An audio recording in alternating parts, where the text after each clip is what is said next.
유신진화론이란 무엇이며 또 어떤 주장들이 있는가요?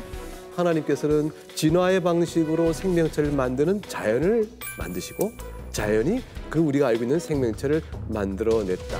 창세기 1장에 나타나고 있는 창조 기사를 이렇게 살펴보면은 즉각적으로 만드셨다라고 하는 표현이 없지 않느냐. 그거는 서서히 진화되는 그러한 방식으로 하나님께서 만드신 거다. 특정한 생물체 하나하나를 만들 때 목적과 설계가 있어야 되는데 어떻게 우연이 될 수 있느냐. 하나님은 우연을 통해서도 계획된 일을 할 수 있고 원하는 방향을 인도해 나가실 수 있다. 신학적으로 합리화시키게 되어집니다. 1859년도에 다인이 그 종이규원을 발표하면서 진화론이 이제 발표된 이후에 지금까지 단 한 건도 중간 화석이 발견된 적이 없습니다. 과학적으로 심각한 문제가 있는 거죠. 그 외에도 많은 문제점들이 있습니다. 지금까지 진화론과 유신진화론의 성경적 또 신학적 과학적 문제점이 무엇인가에 대해서 살펴보았습니다. 이 시간에는 성경적 창조론의 중요성에 대해서 한번 논의를 해보겠습니다.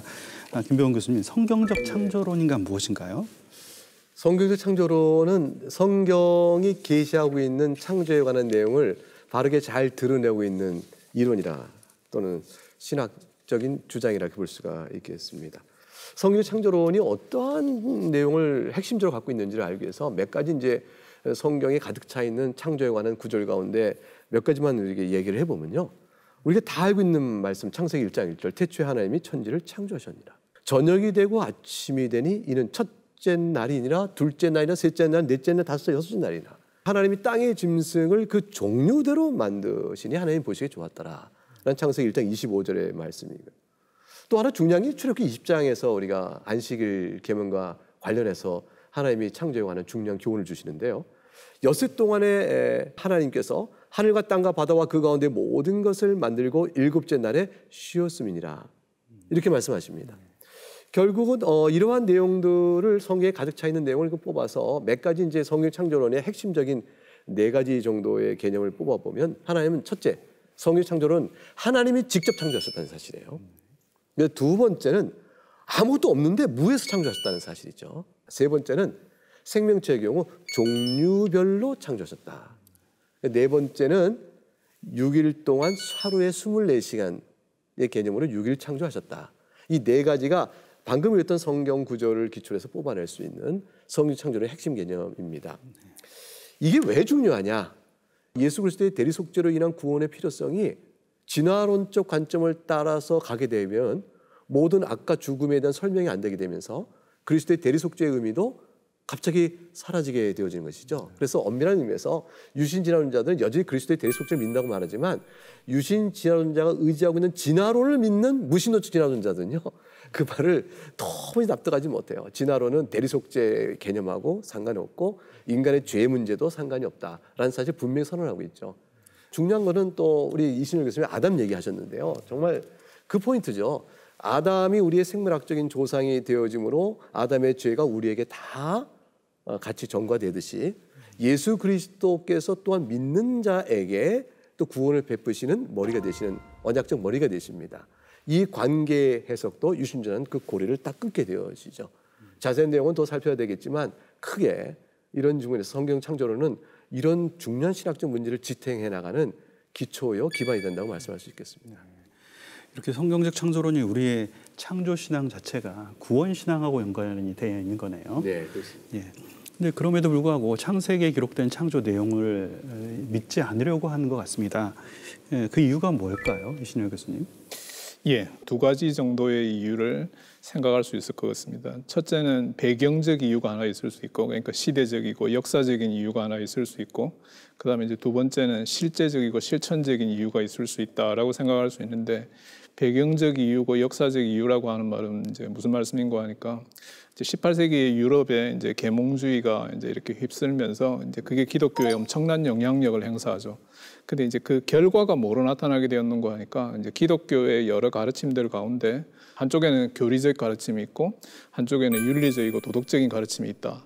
근데 성경이 말하고 있는 그 교리적 가르침이라고 하는 걸 믿을 만한 게 못 된다라고 하는 거고, 윤리적 가르침이 도덕적 가르침을 우리가 붙들 수 있다. 이거는 이제 따라갈 수 있다라고 하는 거죠.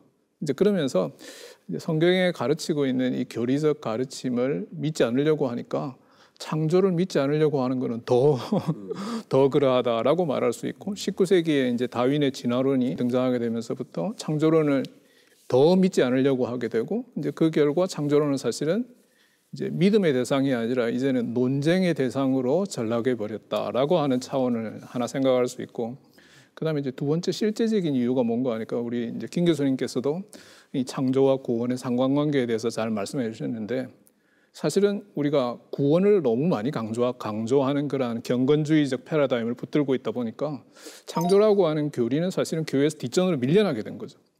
뭐 교회에서 가르치지 않는데 그거 뭘로 믿으려고 하느냐? 믿을 필요가 없다라고 하는 거죠. 이제 그런 이제 실제적인 이유를 생각할 수 있을 것 같습니다.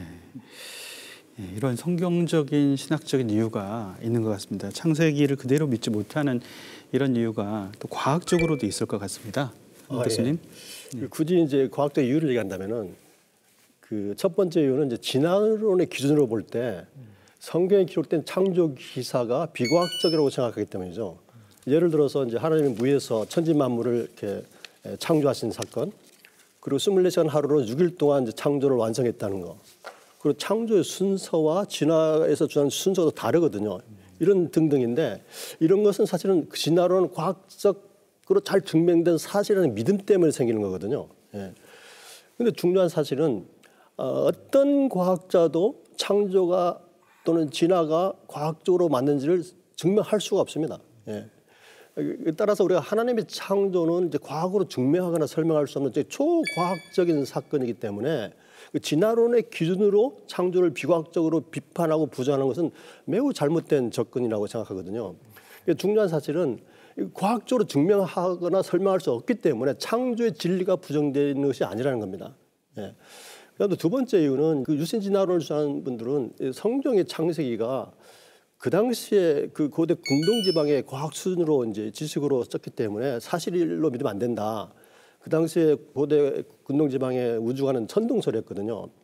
그렇지만 성경 어디에도 이제 천동설을 이렇게 암시하거나 지지하는 말씀이 없죠. 이런 이유들을 들 수 있는데 그 외에도 많은 이제 과학적 이유들이 있습니다, 사실은. 네.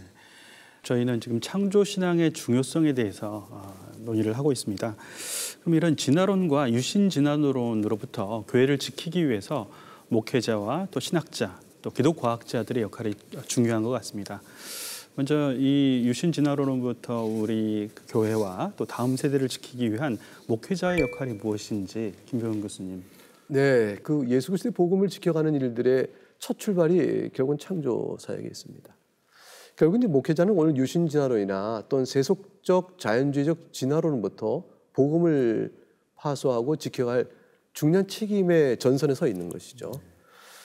이것은 뭐 사도 바울께서 이미 성경을 통해서 디모데에게 하신 말씀 속에서도 이런 말씀이 나와요. 내가 너에게 권하여 예배소에 머물게 했다. 그것은 어떤 사람들 명하여 다른 교훈을 가르치지 말며 신화와 끝없는 족보에 몰두하지 말게 하려 함이라. 이런 것들은 믿음 안에 있는 하나님의 경륜 이름보다 도리어 변론을 내는 것이라. 디모데전서 1장 4절의 말씀입니다. 다른 신화, 끝없는 족보. 이것이 이제 현대 오늘 자리에서는 진화론이나 유신 진화론 같은 것이라 볼 수가 있겠습니다. 이거에 대해서 목회자가 여기로부터 성도의 영혼을 보호하고 파수하려면 결국은 두 가지 접근에 대한 확실한 이해가 있어야 됩니다. 하나는 과연 성경이 무엇을 말씀하는가에 대한 성경관과 성경의 올바른 해석에 대한 확신. 이 내용을 확실하게 믿는 것이죠. 두 번째는 과학에 대한 문제를 좀 이해해야 됩니다. 과학과 성경의 대립이 아니라 진화론과 창조론, 즉 창조를 말하는 성경과 진화론의 대립이거든요. 과학 안에서 과연 진화가 과학적으로 사실이냐, 진화라고 말하는 그 현상이 과학으로 입증될 수 있느냐, 진화라는 가설로 성경의 진리가 훼손되지 않도록 하는 일에 대한 균형적인 이해를 목회자가 가질 필요가 있는 것이죠. 교단과 교계를 향하여 한국 기독교계에서 이런 일들이 자꾸 드러나서 교회가 흔들리지 않도록 주장과 또 소리를 설득력 있는 여러 내용들을 전개해야 될 것이다. 목회자의 책임이 거기 있다고 저는 생각합니다. 네. 그 성경적 창조론을 지키기 위한 목회자의 역할이 참 중요한 것 같습니다. 근데 이 목회자를 배출한 신학교, 또 신학교의 신학자의 역할도 있을 것 같은데요. 이신율 교수님께 여쭙겠습니다. 예. 이제 신학자가 창조론, 성경적 창조론을 지켜내기 위해서 어떤 역할을 이제 담당해야 되느냐라고 할 때 제 생각에 이제 제일 중요한 것은 출발점은 어디에 있는 거 하니까 딴 데 있는 게 아니라 이제 신학자 스스로가 이 창조론에 대한 분명한 확신이 있어야 된다. 우리 김 교수님께서 말씀하신 것처럼. 그래서 이 확신이 이제 신학을 가르치는 이제 그 학생들, 신학생들에게 자연스럽게 그게 전파가 돼야 된다. 그래서 신학자가 이제 신학 강단에서 창조론에 대한 분명한 확신을 학생들에게 전달해 줄 때 사실은 이제 그 역할을 엄청나게 이제 많이 감당하고 있는 것이다라고 말할 수 있고, 그다음에 이제 두 번째는 창조론에 대해서 신학자가 연구한 결과들을 이렇게 출판을 통해 가지고 단행본 출판을 통해서 이제 많은 사람들이 읽을 수 있도록, 그리고 또 이제 거기에 이제 대중적인 그러한 책들을 통해서 일반 평신도들이 평소에 곰곰하게 생각하고 있는 창조론과 진화론에 대한 이제 그런 질문들에 대해서 이렇게 좀 쉽게 설명하고, 그래서 더 많은 사람들이 창조에 대해서 관심을 가지고, 그리고 유신 진화론이 가지고 있는 문제점이 뭔지를 더 많은 사람들이 이해할 수 있도록 그렇게 안내하는 그러한 역할이 신학자에게도 있다라고 생각이 듭니다. 네. 성경적 창조론, 이걸 저희가 고수하기 위한 목회자 또 신학자 입장에서 얘기를 들어봤는데요. 그러면 이제 기독 과학자의 역할은 또 무엇인지? 네. 하나님의 창조를 믿는 사람을 창조 과학자라고 그러거든요. 창조 과학은 하나님의 창조가 과학적으로 사실임을 변증하는 종합 과학입니다. 따라서 우리 과학의 각 분야의 전문 분야에 이제 창조 과학자들이 있는데, 그분들이 각 분야에서 갖고 있는 그 과학적 증명된 법칙이라든가 사실 또는 새로운 발견들을 통해서 진화론과 빅뱅 우주론이 얼마나 비과학적이고 잘못된 일인가를 하나하나 이제 잘 정리해서 지적하고 가르치고 하는 게 굉장히 중요하고요. 반면에 성경적 창조론이 얼마나 이게 과학적으로 잘 부합하는가, 역사적으로도 그렇고 이제 그걸 또 우리가 잘 또 변증해야 되겠죠. 예. 그래서 아까 말씀하신 것처럼 우리가 각 분야에 정말 훌륭한 연구 업체를 할 수 있는 창조 과학자들을 다음 세대를 잘 양성을 하고, 또 그 결과들을 또 이렇게 일반들이 쉽게 이제 이해할 수 있도록 다양한 그 과학 서적들을 다양하게 만들어서 출판하고 보급하는 것들이 되겠습니다. 예. 이런 목회자 또 신학자 또 기독 과학자들의 역할에 대해서 이렇게 얘기를 해주셨는데요. 한국 교회의 미래는 다음 세대에 있는 것 같습니다.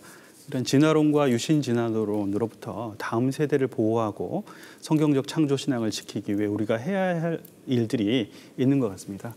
먼저 교회가 해야 될 일이 무엇인지 김병훈 교수님께 여쭙겠습니다.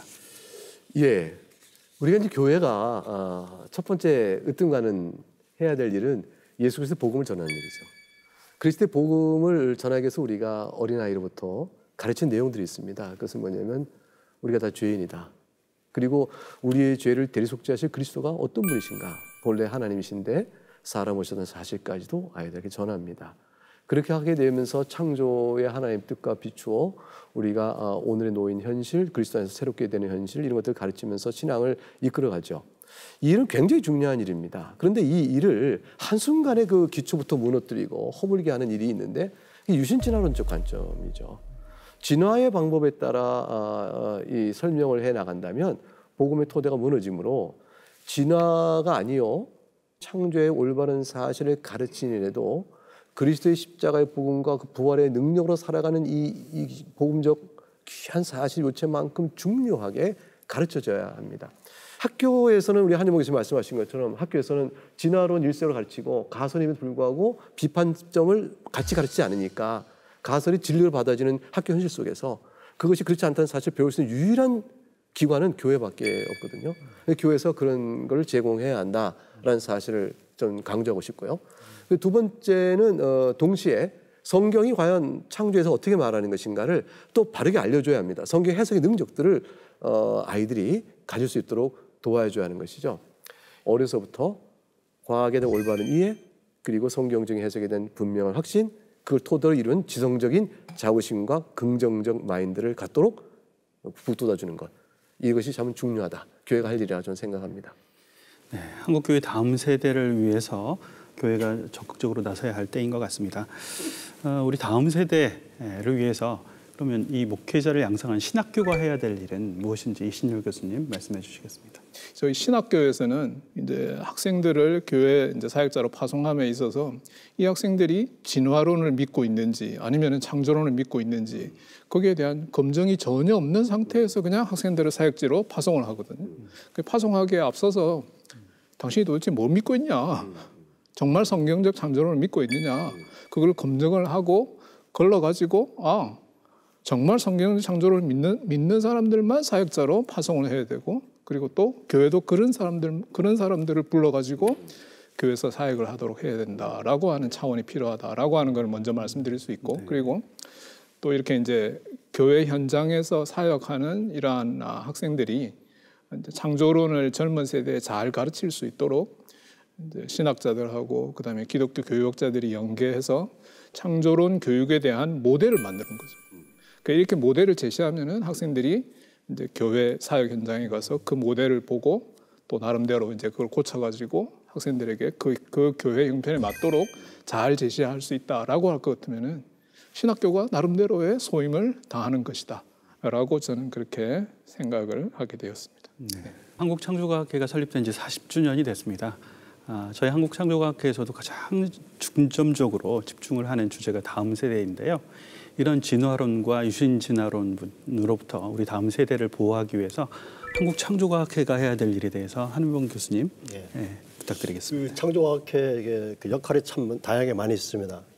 크게 세 가지로 이렇게 요약을 한다면은 첫째는 그 예수님도 역사적 사실로 이렇게 인용하셨던 6.1 창조와 노아 홍수 사건을 포함한 창조 기사들이 역사적으로 과학적으로 사실임을 잘 가르칠 수 있는 다양한 교육 매체와 출판물들을 다음 세대들의 수준에 맞게 개발하고 보급하는 것입니다. 그래서 올해부터 또 역점적으로 추진되고 있는 게 뭐냐면은 4차 산업혁명 시대에 맞게 메타버스를 이용한 디지털 창조 박물관을 만드는 겁니다. 이 프로젝트가 완성이 되면은 우리 다음 세대를 포함한 누구든지 온라인상에서 성경적 창조와 창조의 기사들이 과학적으로 사실임을 이제 확인할 수 있게 될 겁니다.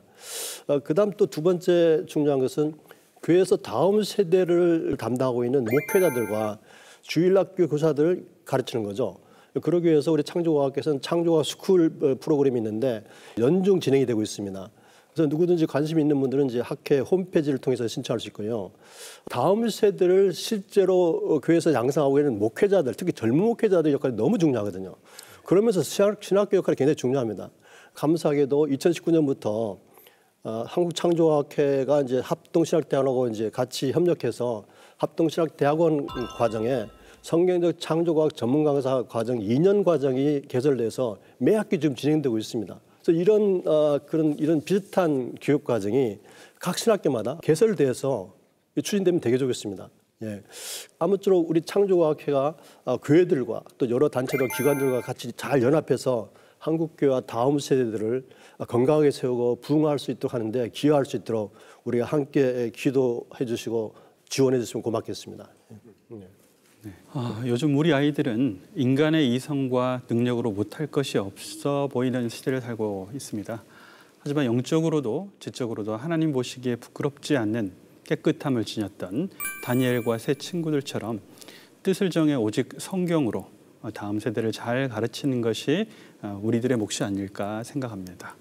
한국창조과학회 설립 40주년 기념 학술대회를 맞아 진행된 패널 토의 유신진화론 무엇이 문제인가라는 주제로 오랜 시간 말씀을 나눠주신 김병훈 교수님, 이신열 교수님, 그리고 한윤봉 교수님 고맙습니다. 네, 수고하셨습니다.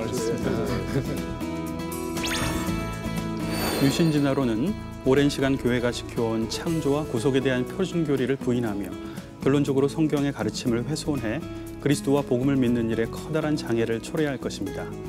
하나님의 계획과 인도하심에 의해 이루어진 성경적 창조론에 우리들의 시선을 고정시키는 것, 복음의 시선으로 성도와 세상을 이어가는 방법이 아닐까 생각됩니다. CGN-TV 뷰리지는 여러분의 소중한 후원으로 만들어집니다. 함께해 주신 시청자 여러분 고맙습니다.